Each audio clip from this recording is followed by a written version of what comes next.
My question is to the Prime Minister.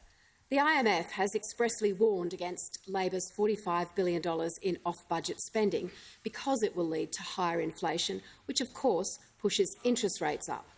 Given the typical Australian mortgage has already increased by $1,400 a month under Labor, why is the Prime Minister ignoring the experts and implementing policies that will push these costs up even higher?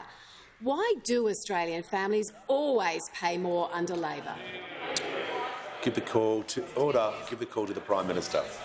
I thank the Deputy Leader for her question that goes to why is it that the Labor government is fulfilling the mandate that we received last May to establish a series of funds to make a difference to our country. Now, the National Reconstruction Fund and what it will do to benefit the economy. If you have a product that I spoke about before, lithium, you can put it on a ship, export it off, wait for it to be made into a product of a battery, or everything that goes into a solar panel is also, of course, produced here.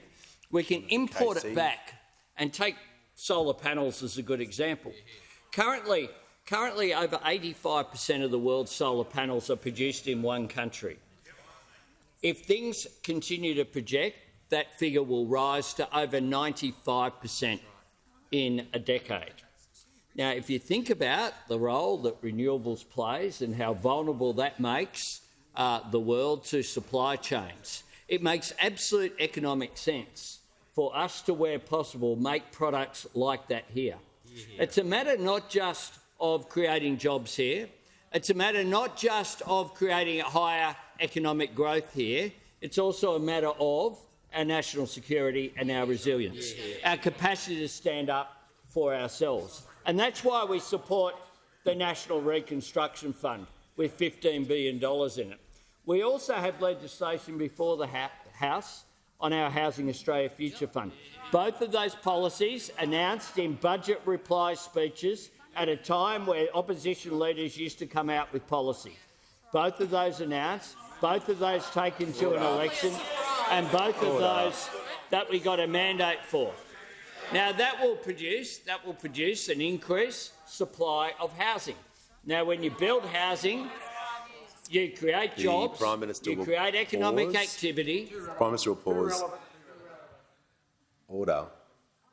I will hear from the Deputy Leader. The IMF comments that were the subject of the question. All right, resume your seat. The question was about the Prime Minister's budget and spending, and he is being relevant to the question. I remind him there was another part of the question, and he's entitled to answer the question in the last 50 seconds. I'll give him the call. Thanks, Mr Speaker. The Housing Australia Future Fund will not only produce increased social housing, 4,000 of those homes is reserved for women and children escaping domestic violence. Good social policy. Because last night and tonight and the next night, women and children searching a safe haven from a circumstance not of their arising will be forced to sleep in their car or in a park, or worse still, return to a dangerous situation. That's why we identified this as a major issue. This is about building our national economic resilience. This should be policies that those opposite support. We have a clear mandate for them, and we clearly will continue to support them.